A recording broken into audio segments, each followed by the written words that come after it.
It's great to make your own tart shell, but you know what? It's not always practical. And you can often buy these from supermarkets. So here's a pre-used tart shell, and I'm going to show you how to make an awesome, amazing tasting pear tart.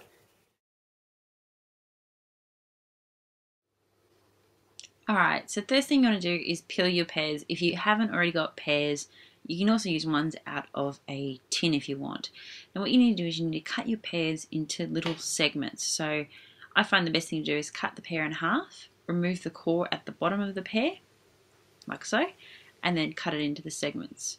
Be careful also when you're cutting this if you are using fresh pears, because fresh pears tend to be slimy, and they also oxidize, which means that they go dark.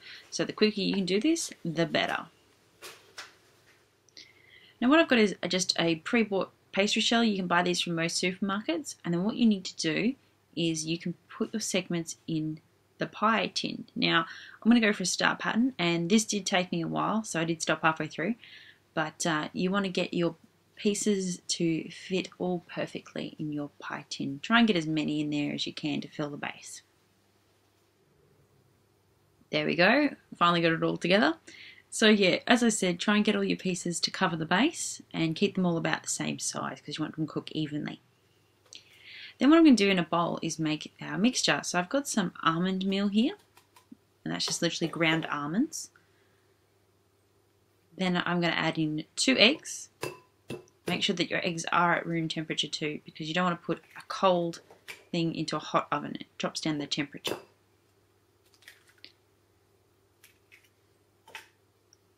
And then I'm going to add in some Splenda. So Splenda is a refined sugar. It has a lot less calories. So if you're watching your weight, Splenda is the way to go. You can also use caster sugar if you can't get that available. Then I'm going to add in some thickened cream. Once again, this is low-fat thickened cream. So, you know, it's good for your waistline, ladies.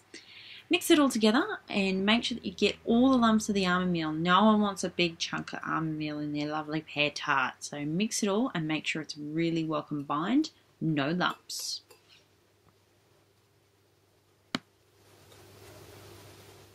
Once you've got all that lovely all mixed together, you can pour it all over your pears in the tart shell. So make sure you go very, very slowly, and if you're not very good at pouring stuff out of a bowl, you know, don't be afraid to pop it in a jug.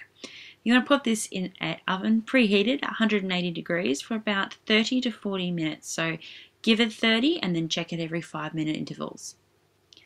When it comes out, it's going to look beautiful like this. So a lovely golden sort of eggy, sweet tart goodness. Oh, and look at those beautifully cooked pears.